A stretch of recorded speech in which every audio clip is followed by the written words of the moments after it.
Praise the Lord. Hallelujah. സ്തോത്രം സ്തോത്രം സ്തോത്രം സ്തോത്രം സ്തോത്രം സ്തോത്രം. കർത്താവിൻ്റെ അതിപരിശുദ്ധമായ തിരുനാമം ഈ അനുഗ്രഹിക്കപ്പെട്ട പ്രഭാതത്തിൽ വാഴ്ത്തപ്പെടുമാറാകട്ടെ. പ്രിയപ്പെട്ട ദൈവമക്കളെ, നമുക്ക് ഒരുമിച്ച് 2024 ജാനുവരി മാസം 13 തിങ്കളാഴ്ച പ്രഭാതത്തിൽ കർത്താവിനെ ആരാധിക്കുവാനും കർത്താവിനെ സ്തുതിക്കുവാനും നമ്മുടെ സ്വർഗീയ പിതാവ് നമുക്ക് ഒരുക്കി തന്നിരിക്കുന്ന ഈ നല്ല സമയമാണ്. സന്തോഷത്തോടെ നമുക്ക് കർത്താവിനെ സ്തോത്രം ചെയ്യാം. Hallelujah, hallelujah, hallelujah. സ്തോത്രം സ്തോത്രം സ്തോത്രം സ്തോത്രം സ്തോത്രം സ്തോത്രം. കഴിഞ്ഞ പകൽക്കാലം മുഴുവൻ കർത്താവ് നമ്മളെ കാത്തു പരിപാലിച്ചില്ലേ? കരങ്ങളെ ഉയർത്തി പിടിച്ചിട്ട് കർത്താവ് ചെയ്ത നന്മകളെ കഴിഞ്ഞ പകൽക്കാലം നടത്തിയതൊക്കെ ഓർത്തിട്ട് ആ കരങ്ങളെ ഉയർത്തി അങ്ങ് സ്തോത്രം പറഞ്ഞാട്ടെ. നന്ദിയോടെ സ്തോത്രം സ്തോത്രം സ്തോത്രം സ്തോത്രം സ്തോത്രം സ്തോത്രം സ്തോത്രം. രാത്രികാലം നേരിടാവുന്ന എല്ലാ അനർത്ഥങ്ങളും കർത്താവ് ഒഴിവാക്കി, അപകടങ്ങൾ ഒഴിവാക്കി സ്വസ്ഥമായി കർത്താവ് കഴിഞ്ഞ രാത്രി നമ്മളെ ഉറക്കി. ദൈവത്തിൻ്റെ വിശ്വസ്തതയ്ക്ക് കരം ഉയർത്തി പിടിച്ചുകൊണ്ട് കർത്താവിന് സ്തോത്രം പറഞ്ഞ് നന്ദിയോടെ സ്തോത്രം സ്തോത്രം സ്തോത്രം സ്തോത്രം സ്തോത്രം സ്തോത്രം സ്തോത്രം. ഈ പകൽക്കാലവും കർമ്മേൻ ആരോഗ്യത്തോടെ രാവിലെ ഉണർത്തിയതിനായിട്ട് കർത്താവിന് സ്തോത്രം പറഞ്ഞ് ദൈവത്തിൻ്റെ കൃപയാണ് നമ്മൾ ഉണർന്നത്. നമ്മൾ ഉണർന്നെന്ന് നമ്മൾ പറയും, പക്ഷെ നമ്മൾ ഉണർന്നതല്ല, സ്വർഗത്തിലെ ദൈവം നമ്മളെ ഉണർത്തിയതാണ്. അതുകൊണ്ട് കർത്താവിന് കരങ്ങൾ ഉയർത്തി പറ സ്തോത്രം സ്തോത്രം സ്തോത്രം സ്തോത്രം സ്തോത്രം. ഈ പകൽക്കാലം ക്രിസ്തീശുവിൽ ഞങ്ങളെ ജയത്തോടെ നടത്തുന്ന ദൈവത്തിന് ഹല്ലേലൂയ. നന്ദി പിതാവേ, നന്ദി പിതാവേ, നന്ദി പിതാവേ, നന്ദി പിതാവേ. അങ്ങ് ചെയ്ത എല്ലാ ഉപകാരങ്ങൾക്കും നന്ദി, അങ്ങ് നടത്തുന്ന വിധങ്ങൾക്ക് നന്ദി, അങ്ങ് പുലർത്തുന്ന വിധങ്ങൾക്ക് നന്ദി. കർത്താവിന് മഹത്വം, കർത്താവിന് മഹത്വം.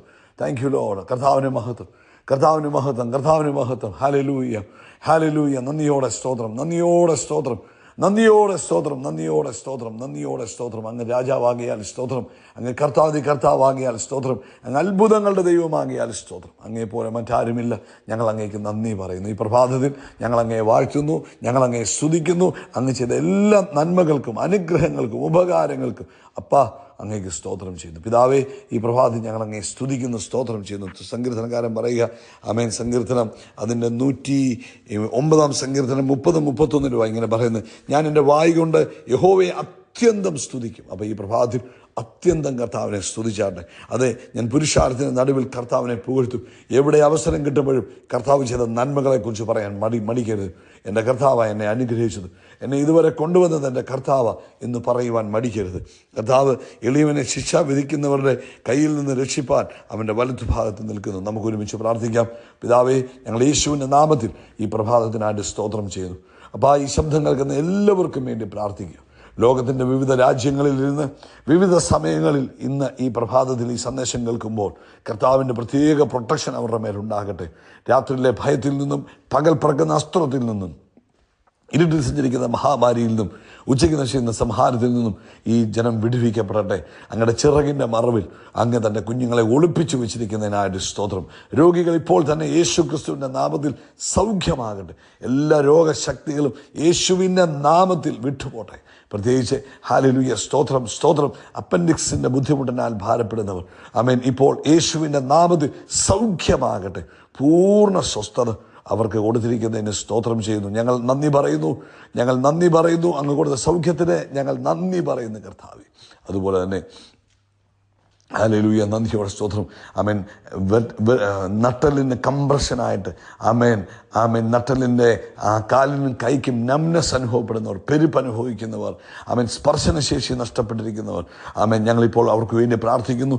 എല്ലാ നട്ടലുകളെയും യേശുവിൻ്റെ രക്തത്താൽ ഞങ്ങൾ മുദ്ര വെക്കുന്നു. യേശുവിൻ്റെ നാമത്തിൽ ആ കംപ്രഷനുകൾ മാറിപ്പോകട്ടെ.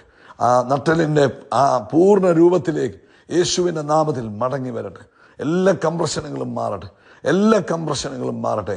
ആമേൻ. നംനസ്സുകൾ മാറട്ടെ. കയ്യിലോട്ടുള്ള ആ ബുദ്ധിമുട്ട്, കാലിലേക്കുള്ള ബുദ്ധിമുട്ടുകൾ ഇപ്പോൾ യേശുവിൻ്റെ അധികാരമുള്ള നാമത്തിൽ സൗഖ്യമാകട്ടെ. പൂർണ്ണ സ്വസ്ഥത ഇപ്പോൾ തന്നെ യേശുവിൻ നാമത്തിൽ തൻ്റെ മക്കളുടെ മേൽ ഇറങ്ങി വന്നിരിക്കുന്നതിന് സ്തോത്രം ചെയ്യുന്നു. അതുപോലെ സാമ്പത്തികമായ ബുദ്ധിമുട്ടിലൂടെ കടന്നു പോകുന്നവരുണ്ട്, ജോലിയില്ലാതെ ഭാരപ്പെടുന്നവരുണ്ട്. കർത്താവെ, എല്ലാവരെയും കർത്താവിൻ്റെ കരങ്ങളിലേക്ക് ഏൽപ്പിച്ച് പ്രാർത്ഥിക്കുന്നു. കർത്താവിന് കഴിയാത്ത കാര്യമില്ലല്ലോ. അത്ഭുതങ്ങളുടെ ദൈവം ഇന്ന് പകൽ തൻ്റെ കുഞ്ഞുങ്ങൾക്ക് വേണ്ടി അത്ഭുതം ചെയ്തിരിക്കുന്നതിനെ സ്തോത്രം ചെയ്യുന്നു. ആമേൻ. ലോകത്തെമ്പാടും കർത്താവിന് വേല ചെയ്യുന്ന ദാസിദാസന്മാരെ ബ്ലസ് ചെയ്യുന്നു. കർത്താവിൻ്റെ പ്രത്യേക പ്രൊട്ടക്ഷൻ അവരുടെ കൂടെ ഉള്ളതിന് സ്തോത്രം ചെയ്യുന്നു. കർത്താവെ, ഞങ്ങൾ അങ്ങേ വാഴ്ത്തുന്നു. ഞങ്ങൾ അങ്ങേക്ക് നന്ദി പറയുന്നു, ഞങ്ങൾ അങ്ങേ സ്തുതിക്കുന്നു, ഞങ്ങൾ അങ്ങേ സ്തോത്രം ചെയ്യുന്നു കർത്താവേ. ആമേൻ. കർത്താവിൻ്റെ നാമം മഹിമപ്പെടുന്നതിനായിട്ട് സ്തോത്രം. ഇന്ന് വൈകിട്ടത്തെ മീറ്റിങ്ങിനെ ഞങ്ങൾ അനുഗ്രഹിച്ച് പ്രാർത്ഥിക്കുന്നു. വലിയ കാര്യങ്ങളെ ഇന്ന് കർത്താവ് ചെയ്യുന്നതിന് സ്തോത്രം. വലിയ ദൈവപ്രവൃത്തി ഇന്ന് നടക്കുന്നതിന് സ്തോത്രം ചെയ്യുന്നു. ആമേൻ. ജനം ഒഴുകി വരുന്നതിന് സ്തോത്രം. പരിശുദ്ധാത്മാവിൻ്റെ വലിയ ഇടപെടലുകൾ ഇന്നത്തെ മീറ്റിങ്ങിൽ ഉണ്ടാകുന്നതിന് സ്തോത്രം. പരിശുദ്ധാത്മാവ് ഞങ്ങളോട് ഹൃദ്യമായി സംസാരിക്കുന്നതിന് സ്തോത്രം ചെയ്യുന്നു. പ്രാർത്ഥന കേട്ട കർത്താവിന് സ്തോത്രം.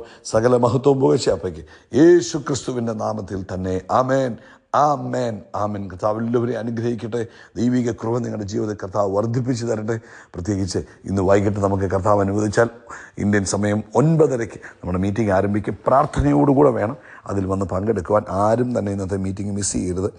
ആമേൻ. ഒരു മീറ്റിംഗും മിസ് ചെയ്യാൻ പാടില്ല. എല്ലാ മീറ്റിങ്ങുകളും നമ്മളെ ആത്മീയമായിട്ട് വളർത്തും, നമ്മളെ എക്യുപ്പ് ചെയ്യും, നമ്മളെ എക്യുപ്പ് ചെയ്യും, നമ്മളെ അടുത്ത് ട്രെയിൻ ചെയ്യും. ഇതെല്ലാം മീറ്റിങ്ങുകളിൽ സംഭവിക്കും. അതുകൊണ്ട് മീറ്റിങ്ങുകളൊന്നും മിസ് ചെയ്യരുത്. എത്ര തിരക്കാണെന്ന് പറഞ്ഞാലും ഒരു വഴി കണ്ടെത്തി ആ മീറ്റിങ്ങിൽ പങ്കെടുക്കണം. രണ്ടാമത്തെ കാര്യം, മോർണിംഗ് മെസ്സേജ് നിങ്ങൾ പ്രാർത്ഥിക്കണം. അതുമാത്രമല്ല, നിങ്ങൾ മറ്റുള്ളവർക്ക് അത് ഷെയർ ചെയ്ത് കൊടുക്കണം കേട്ടോ. കർത്താവ് അനുഗ്രഹിക്കട്ടെ. ഇന്ന് പ്രഭാതത്തിൽ നമുക്ക് ഒരുമിച്ച് ധ്യാനിക്കാം. വെളിപ്പാട് പുസ്തകം 2-ാം അധ്യായം അതിൻ്റെ 4ഉം 5ഉം വാക്യങ്ങളാണ്. എഫോസോസ് സഭയോട് പറയുന്ന ദൂതാണ്. എഫോസോസ് എന്ന് പറഞ്ഞാൽ അതിൻ്റെ അർത്ഥം പ്രിയപ്പെട്ട, നമ്മൾ ഇംഗ്ലീഷിൽ പറഞ്ഞാൽ ഡാർലിംഗ് എന്നാണ് അതിൻ്റെ അർത്ഥം. അതായത് വളരെ പ്രിയപ്പെട്ട. അപ്പോൾ കർത്താവ് എഫോസോസ് തൻ്റെ സഭയെ കാണുന്നത് വളരെ പ്രിയപ്പെട്ടതായിട്ടാണ് കാണുന്നത്. കർത്താവിനെ സംബന്ധിച്ച് ദൈവസഭയെന്ന് പറഞ്ഞാൽ മണവാട്ടിയാണ്, തൻ്റെ പ്രിയങ്കരിയാണ് സഭയെന്ന് പറയുന്നത്. അപ്പോൾ ആ സഭയോട് പറയുക, അവരെക്കുറിച്ച് കുറച്ച് നല്ല കാര്യങ്ങളൊക്കെ ആരംഭത്തിൽ പറഞ്ഞു. എന്നാൽ നിൻ്റെ ആദ്യ സ്നേഹം വിട്ടുകളഞ്ഞു എന്നൊരു കുറ്റം നിന്നെക്കുറിച്ച് പറയുവാനുണ്ട്. അവരുടെ ഒന്നാമത് വേണമെങ്കിൽ നമുക്ക് അതിൻ്റെ അവരുടെ നല്ല ക്യാരക്ടർ എന്തൊക്കെയായിരുന്നു എന്ന് വേണം നമുക്കൊന്ന് ചിന്തിക്കാം. അവിടെ പറയുന്നു, എഫോസോസിലെ സഭയുടെ ദൂതൻ എഴുതുക, 7 നക്ഷത്രം വലങ്കയിൽ പിടിച്ചുകൊണ്ട് 7 പൊൻനിലവുകൾക്കണ്ട നടുവിൽ നടക്കുന്നവൻ അരുളി ചെയ്യുന്നത്. അപ്പം 7 നക്ഷത്രം എന്ന് പറയുന്നത് ഈ സഭയുടെ ദൂതന്മാരെയാണ് കാണിക്കുന്നത്. പൊൻനിലവുകൾക്ക് തന്നെ സഭയാണ്. അപ്പം എപ്പോഴും സഭയുടെ നടുവിലാണ് കർത്താവ് നടക്കുന്നത്. ദൈവസഭയുടെ നടുവിൽ കർത്താവ് നിൽക്കുവാൻ ആഗ്രഹിക്കുന്നത്. അതുകൊണ്ടാണ് സഭയുടെ പ്രാധാന്യം. അതുകൊണ്ടാണ് സഭായോഗം മുടക്കരുത്. സഭായോഗം നടക്കുമ്പോൾ നമ്മുടെ നടുവിൽ ഇറങ്ങി നടക്കും. സഭായോഗത്തിന് നടുവിൽ കർത്താവ് എന്നാ ചെയ്യും? കർത്താവിൻ്റെ തോട്ടമാണ് സഭ.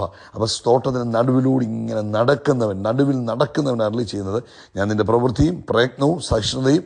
അപ്പം കർത്താവ് നമ്മുടെ പ്രവൃത്തി നോക്കും, നമ്മുടെ പ്രയത്നം നോക്കും, നമ്മുടെ സഹിഷ്ണുത നോക്കും. കൊള്ളരുതാത്തവരെ നിനക്ക് സഹിച്ചുകൂടാഞ്ഞതും അപ്പോസ്തലന്മാരല്ലാതിരിക്കെ ഞങ്ങൾ അപ്പോസ്തലന്മാർ എന്ന് പറയുന്നവരെ നീ പരീക്ഷിച്ച് കള്ളന്മാരെന്ന് കണ്ടതും നിനക്ക് സഹിഷ്ണുതയുള്ളതും എൻ്റെ നാമം നിമിത്തം നീ സഹിച്ചതും തളർന്നു പോകാഞ്ഞതും ഞാൻ അറിയുന്നു. ഇത്രയും നല്ല കാര്യങ്ങൾ പറയുന്നുണ്ട്. നിനക്ക് സഹിഷ്ണുതയുള്ളത്, എൻ്റെ നാമം നിമിത്തം നീ സഹിച്ചത്, തളർന്നു പോകാഞ്ഞത്, ഇതൊക്കെ പറഞ്ഞു.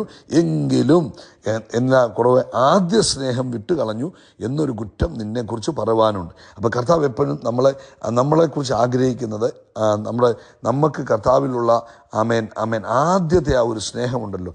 ആമേൻ. എന്താണ് അതിൻ്റെ അർത്ഥം? മുൻനിര സ്നേഹം, മികച്ച സ്നേഹം, പരമപ്രധാനമായത്, പരമോന്നതമായത്, നമ്പർ 1 ആയത്. അതായത് നമ്മൾ കർത്താവിലേക്ക് വരുമ്പം നമുക്കുള്ളൊരു സ്നേഹമുണ്ട്. ആ ഒന്നാമത് കാണുന്ന സ്നേഹം തന്നെ വേണം നമുക്ക് കർത്താവിന് കൊടുക്കുവാൻ. കർത്താവിന് അതിന് ഒരു ശകലം പോലും കുറഞ്ഞു പോകാൻ സമ്മതിക്കുന്നില്ല. 2, ഏറ്റവും മികച്ചതാണ് കർത്താവ് നമ്മളിൽ ആഗ്രഹിക്കുന്നത്. നമ്മൾ മറ്റാരെങ്കിലും സ്നേഹിച്ചതിന് ശേഷം സെക്കൻഡ് കാറ്റഗറിയിലല്ല കർത്താവിനെ സ്നേഹിക്കാൻ കർത്താവ് ആഗ്രഹിക്കുന്നത്. ഏറ്റവും എല്ലാത്തിനേക്കാൾ ഉപരിയായി നമ്മുടെ ഹൃദയത്തിൽ ഒന്നാമത്തെ സ്ഥാനമാണ് ആമേൻ കർത്താവ് ആഗ്രഹിക്കുന്നത്. ആ സ്നേഹത്തെക്കുറിച്ചായി പറഞ്ഞ ആദ്യ സ്നേഹം. 2 രീതിയിൽ നമുക്കതിനെ ചിന്തിക്കാം. ഒന്ന്, നമ്മൾ വിശ്വാസത്തിലേക്ക് വന്നപ്പോൾ ഉണ്ടായിരുന്ന ആ ഒരു തീക്ഷ്ണതയുണ്ട്, ഉണ്ടായിരുന്ന ആ ഒരു സ്നേഹമുണ്ട്. അന്നാണെങ്കിൽ നമ്മൾ ആരാധനയ്ക്ക് അധിക സമയം തുടങ്ങുന്നതിന് മുമ്പേ നമ്മൾ ആരാധനയ്ക്ക് പോകും. പ്രാർത്ഥന മുടക്കാറില്ല, വേദപുസ്തകം കൃത്യമായിട്ട് വായിക്കും. നമുക്ക് കുറച്ചുകൂടെ ഭയവും ദൈവഭയവും ഭക്തിയൊക്കെ ഉണ്ട്. നമ്മൾ പാപം ചെയ്യത്തില്ല. കർത്താവിനുള്ള സ്നേഹം നമുക്ക് കൂടുതലാണ്. നമ്മളെല്ലാവരോടും യേശുവിനെ കുറിച്ച് പറയും. മറ്റുള്ളവർ യേശുവിനെ അറിയണമെന്നുള്ള ആഗ്രഹം നമുക്കുണ്ടായിരുന്നു. എന്നാൽ കുറച്ചു കാലം മുന്നോട്ട് പോയി കഴിഞ്ഞപ്പോൾ അതിനകത്ത് കുറച്ച് പുറകോട്ട് വന്ന അനുഭവം ഉണ്ടാകുന്നുണ്ടെങ്കിൽ ഇന്ന് മാനസാന്തരപ്പെടാനാണ് പരിശുദ്ധാത്മാവ് പറഞ്ഞത്. എല്ലാത്തിനും ഉപരിയായി നമ്മുടെ ഹൃദയത്തിൽ ആരെ നമ്മൾ സ്നേഹിക്കണം? യേശുവിനെ സ്നേഹിക്കണം.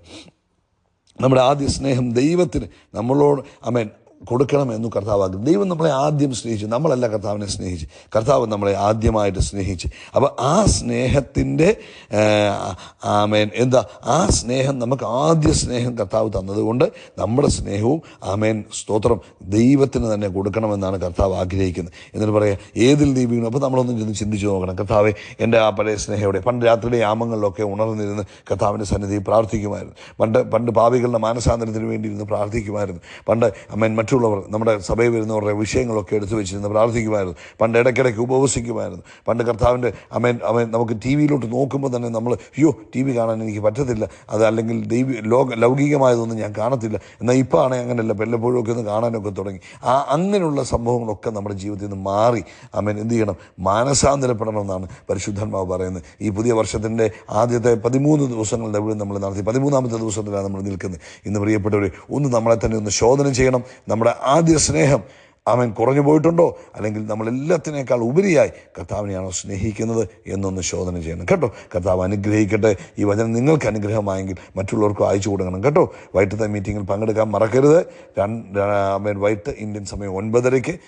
കർത്താവ് നിങ്ങളെ അനുഗ്രഹിക്കട്ടെ. യേശു ക്രിസ്തുവിൻ്റെ നാമത്തിൽ we are blessed, we are really blessed, we are permanently blessed and highly favoured. കരങ്ങൾ ഉയർത്തിപ്പെട. യേശുവിൻ്റെ നാമത്തിൽ നമ്മൾ ആകാശത്തിലെ നക്ഷത്രങ്ങൾ പോലെ കടൽ തീരത്തിലെ മണൽത്തരി പോലെ വർദ്ധിച്ചു പെരുകും. കർത്താവ് നിങ്ങളെല്ലാവരെയും ധാരാളമായിട്ട് അനുഗ്രഹിക്കട്ടെ. ദൈവിക കൃപ നിങ്ങളുടെ കൂടെ ഇരിക്കട്ടെ. God bless you.